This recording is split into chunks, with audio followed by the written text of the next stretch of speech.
La zona archeologica di Castelluccio comprende un oratorio rupestre chiamato Grotta dei Santi, un abitato preistorico risalente al 2200 a.C., con accanto una necropoli con tombe a grotticella e infine i ruderi di un castello fatto costruire nel 1300 da Giovanni Landolina come punto strategico per la difesa di Noto dagli attacchi nemici.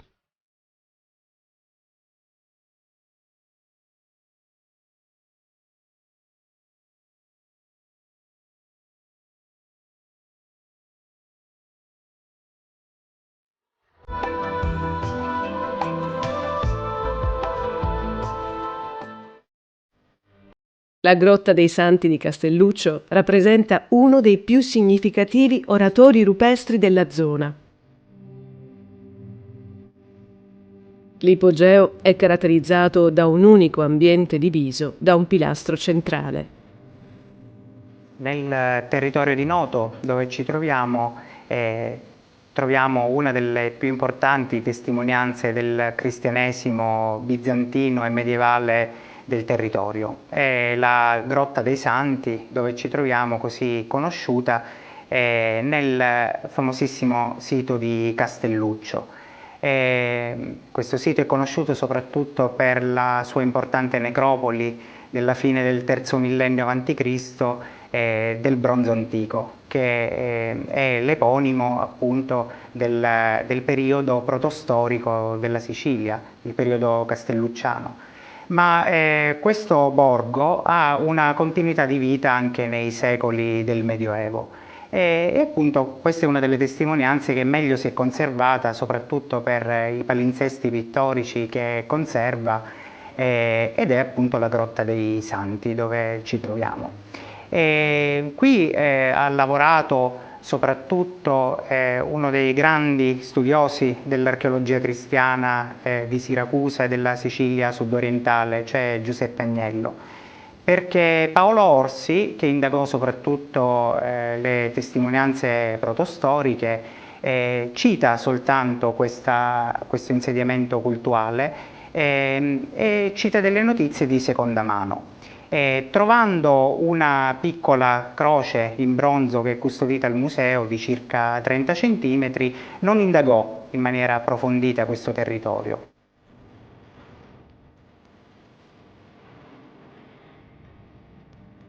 Ed è Giuseppe Agnello appunto che per la prima volta parla di questa grotta in due volumi, due importantissime monografie. La prima del 1952 relativa all'architettura bizantina della Sicilia e successivamente riprende 10 anni dopo nella monografia sulle arti decorative della Sicilia bizantina il palinsesto pittorico che rivediamo ancora oggi all'interno di questa grotta.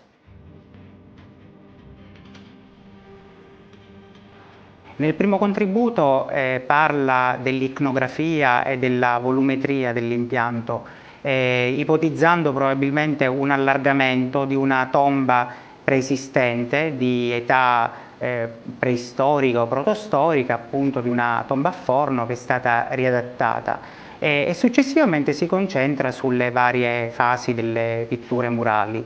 Abbiamo una prima fase appunto di età bizantina, mentre ciò che noi vediamo oggi, lo strato pittorico più recente, è pertinente alla prima età moderna, alla prima metà del XVI secolo addirittura.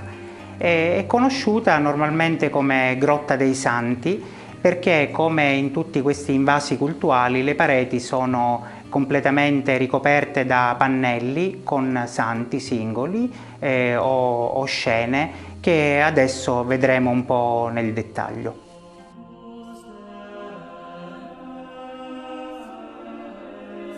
Nella parete orientale ritroviamo gli strati pittorici più recenti della grotta. In particolare abbiamo tre scene molto belle, dai colori molto vivaci, le linee del disegno sono molto nette e fanno pensare all'arrivo di un artista greco da queste parti. Il primo pannello rappresenta una splendida crocifissione con il Cristo in un atteggiamento dolente, dalle cui ferite stillano le gocce di sangue, e accanto i personaggi menzionati dal Vangelo, cioè la madre Maria e San Giovanni Evangelista. Il pannello centrale invece rappresenta una Madonna che allatta, una scena molto tenera, ed è il modello iconografico conosciuto della galactotrofusa in greco, diffusa soprattutto dall'età paleologa in avanti. È interessante anche l'indizio cronologico, perché nella campitura del dipinto alla destra del volto della Vergine ritroviamo una data che è quella del 1546, con l'indizio forse del pittore, un tale Cristoforo Ventimiglia, il cui nome è appunto abbreviato nella didascalia alla destra del volto della Madonna. E sulla destra ancora una figura ieratica di una santa velata con un manto dai colori scuri, con la mano sinistra alzata quasi in un gesto oratorio o di ammonizione, e sulla destra tiene una coppetta con gli occhi estirpati, e questo ci fa capire immediatamente che si tratta di Santa Lucia, della santa patrona della diocesi di Siracusa.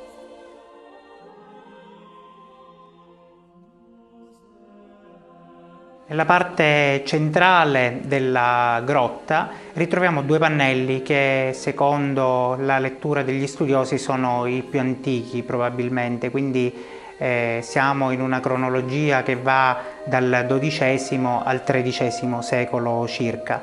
Rappresentano due sante, due donne, la prima ammantata con il capo coperto da un velo, estremamente lacunosa, quindi non è possibile dare un'attribuzione certa. Invece immediatamente sulla destra un'altra santa con un copricapo, probabilmente un diadema, tiene in mano un'asta a mo' di mazzuolo.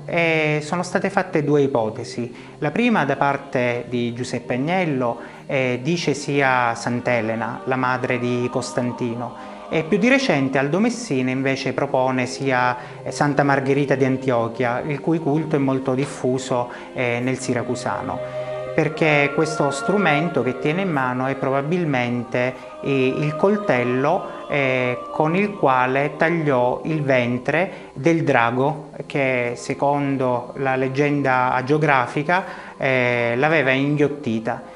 Per questo Santa Margherita è spesso associata alle partorienti e protettrice appunto delle mamme e dei bambini che nascono. Anche il pilastro centrale è interamente ricoperto dagli affreschi e si vedono bene due strati pittorici, perché sulla sinistra ancora una volta una Madonna col bambino viene completamente obliterata dai pannelli posteriori, probabilmente cinquecenteschi come gli altri che abbiamo visto.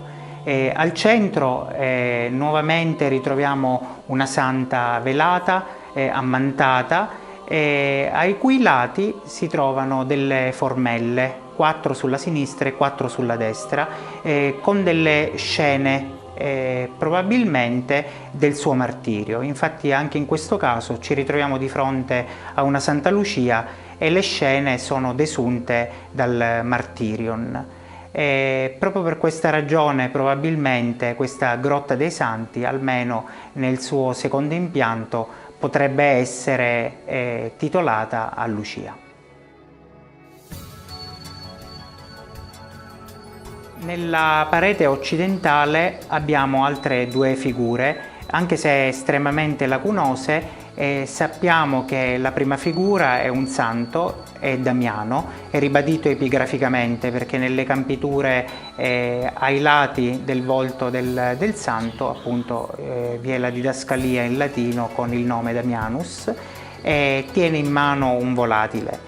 Immediatamente alla sua destra invece c'è una figura femminile coperta da una mantellina corta, che tiene in mano un libro aperto, la cui coperta è riccamente decorata. ma di questa seconda santa non abbiamo un'attribuzione certa. Vediamo quanto sia importante conoscere questi siti che di minore hanno ben poco. Tanti di questi siti rupestri degli Iblei e della cuspide sudorientale della Sicilia, conoscendoli maggiormente, possiamo contribuire un po' tutti a sottrarli dal degrado, dall'abbandono come in questo caso, e speriamo che possano essere conosciuti da molte persone e incentivare quelle attività di restauro, di recupero e di valorizzazione di questo patrimonio diffuso della nostra Sicilia.